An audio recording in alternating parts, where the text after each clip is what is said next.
अस्सलाम वालेकुम दोस्तों, उम्मीद है सब दोस्त खैरियत से होंगे। अल्लाह ताला आपको ऐसे ही खुश रखे, आबाद रखे।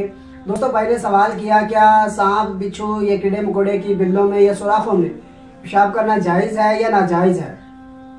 तो दोस्तों, तमाम उलमा इकराम के इस बात पर इत्तफाक मौजूद है कि सांप, बिच्छू या कीड़े मकोड़े की सुराख में या बिल में पेशाब करना मकरूह लिखा हुआ है। क्योंकि उसके अलावा उलमा इकराम का इस बात पर भी इत्तफाक मौजूद है, उलमा इकराम के नज़दीक बाद बिलों में या सुराखों में जिन्नात मौजूद होते हैं।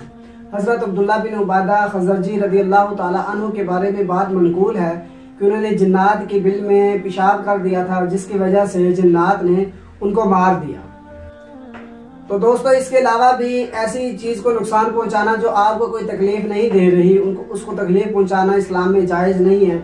हो सकता है किसी बिल में कीड़ा मकोड़ा बेचारा दर्द या तकलीफ की वजह से मौजूद हो और आपके पेशाब करने की वजह से वो मजीद तकलीफ में मुब्तला हो जाए। तो दोस्तों, ये ज़माना जहलियत में ऐसा किया जाता था। उसके अलावा अगर कोई बिल इसलिए ही बनाई गई है कि उसमें पेशाब किया जाता है, तो उसमें पेशाब करना मकरूह नहीं है, बल्कि जायज़